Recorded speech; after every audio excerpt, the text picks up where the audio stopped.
last year I did the refugee walk, and I was inspired by an old lady. I think she was about 70 or 80 who was doing the walk. She was carrying a bag, one of those kind of old shopping bags, and she was struggling along, but she refused to take any help. And when we spoke to her about kind of why she was doing it, she just said that she wanted to kind of experience what people who are refugees and having to do these long walks kind of experienced a little bit, and she was so proud of herself for completing it. So I just wanted to do something that even just very slightly felt like you might experience something. People are doing massive walks all the time, so I just thought that, combined with this being such a great cause, obviously raising money to buy this MRI PET scanner, helping people obviously in Sheffield, but also the research being able to help people across the world, I just thought it's kind of felt compelled to do it really and raise some money. That was Steve Thompson looking back at last year's Big Walk. I'm joined here by Professor Tony Ryan, who's been joining us today on the Big Walk. Tony, how does it feel to be in such a delightful Peak District and to have conquered all of these peaks? Oh, well, the Peak District is just a lovely place to be. It's kind of intrinsic in Sheffield. It's part of us. It's right on our doorstep. Brings students here. The staff enjoy it. And today we had 300 heroes kind of walking around the Peak District, and I was just really, really pleased to get out and support them. So, Tony, it's quite obvious that you cycled the Big Walk today, but what else was unique about your trip round here? Well, I went round backwards towards the end. And so I saw everyone who was finishing, and some of them were in a bit of a mess. I had a big box of sweets on the front of the bike and just gave everyone a little lift on their way back. I hate to mention it, but wasn't there also another kind of secret treat that you had for some of the weary walkers coming around?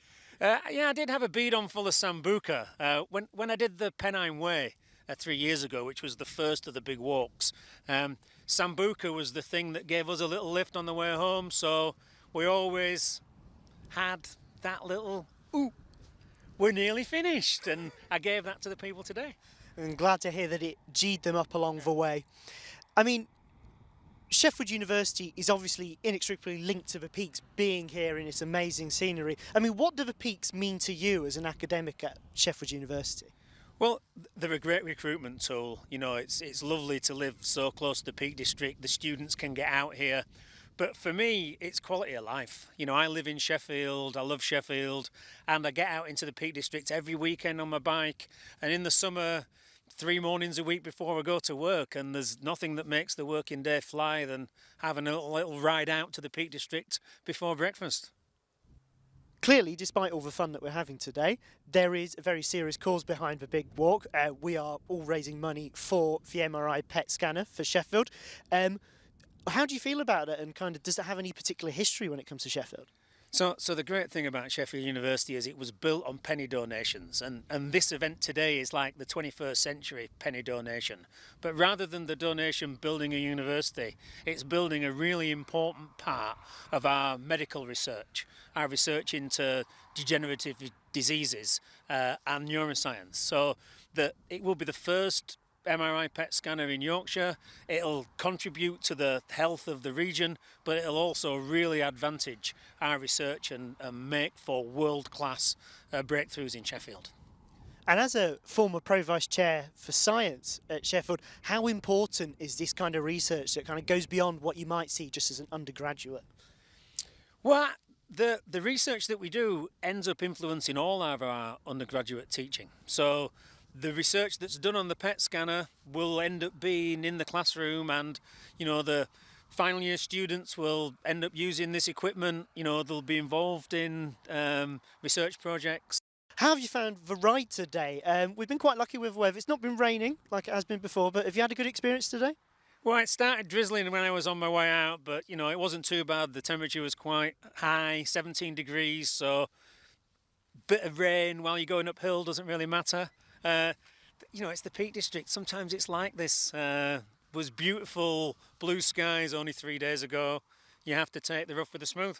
How do you think about your performance? I can imagine that you're quite an experienced cyclist, and so any reflections on kind of your form and how you're enjoying it?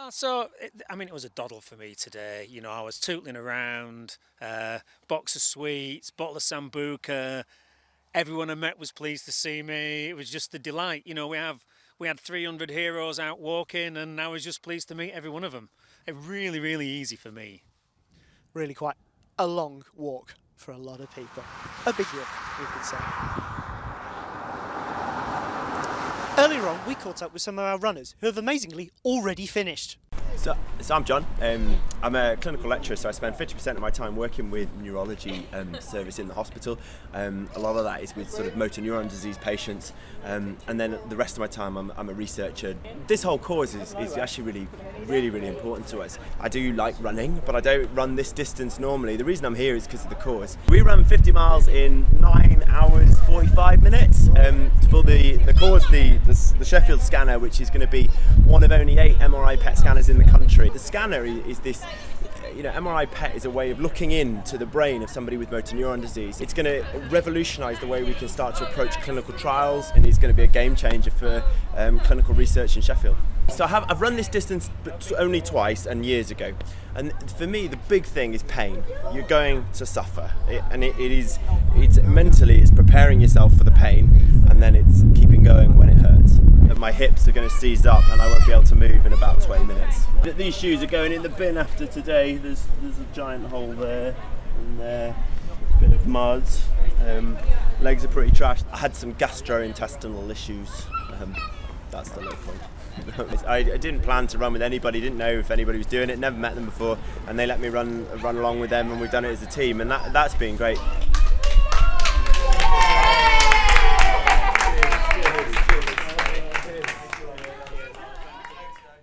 That concludes our coverage of the Big Walk 2017. We must say a big thank you, not only to our participants, the runners, the walkers, and even the lone backward cyclist, but to everyone that has contributed, donated, helped out, organised, made cups of tea, run shuttle buses, and just helped everything to work. This is all for a great cause, for the MRI PET scanner that we're hoping to have here in Sheffield. It will contribute to helping us unlock the causes of neurodegenerative diseases, and that is a real reason why we're here, and in fact is a really good reason to get to enjoy this wonderful countryside that we in Sheffield are so lucky to have.